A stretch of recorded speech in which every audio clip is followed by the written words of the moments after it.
निपुण भारत के सुंदर अभियान बा, योजना महान बाना।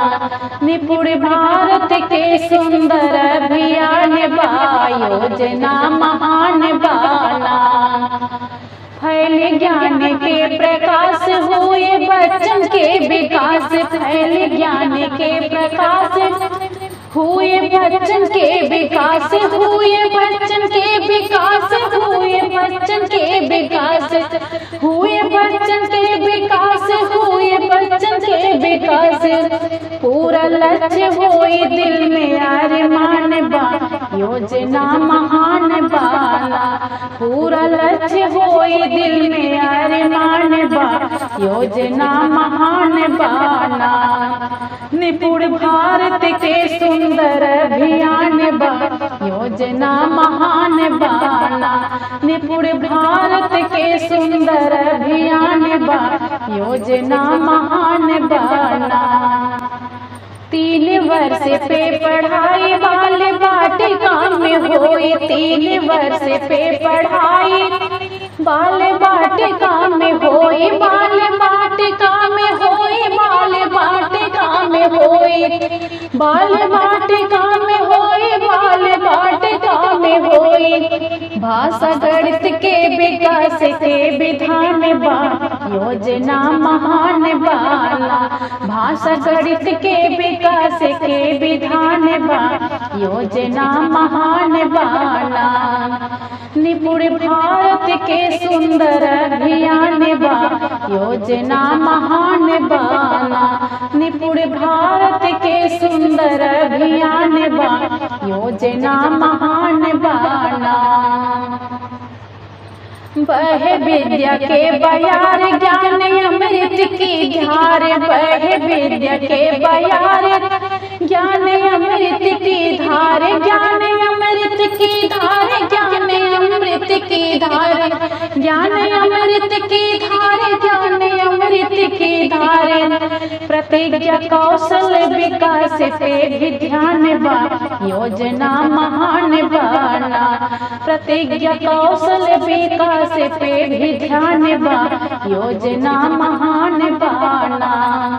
निपुण भारत के सुंदर अभियान बा, योजना महान बाना। निपुण भारत के सुंदर अभियान बा, योजना महान बाना। रोज नया नया चार कक्षा में हुआ है सुधार, रोज नया नया चार कक्षा में हुआ है सुधार, कक्षा में हुआ है सुधार, कक्षा में हुआ है सुधार, कक्षा में हुआ है सुधार, कक्षा में हुआ है सुधार। प्रज्ञा प्रतिफल के अनुपमा प्रतिमान बा, योजना महान बाना। प्रज्ञा प्रतिफल के अनुपम प्रतिमान बा, योजना महान बाना।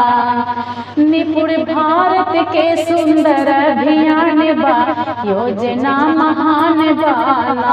निपुण भारत के सुंदर अभियान बा, योजना महान बाना।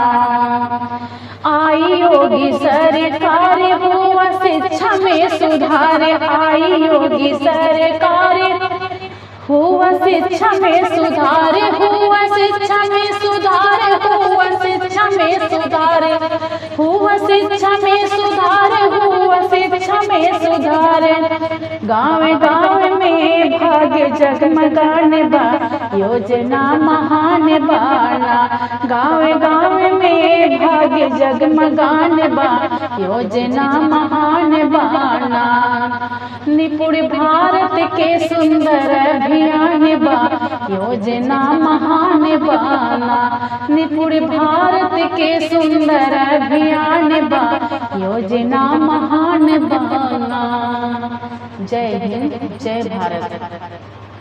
हेलो दोस्तों, मैं नीतू दुबे आप सभी के बीच में बहुत ही प्यारा देशभक्ति गीत लेकर आई हूँ। तो प्लीज दोस्तों आप लोग इसे पूरा सुने, अच्छा लगे तो कमेंट बॉक्स में जरूर बताएं। और दोस्तों आप लोग से रिक्वेस्ट है कि जो मेरे चैनल पर नए हो प्लीज मेरे चैनल को सब्सक्राइब करें।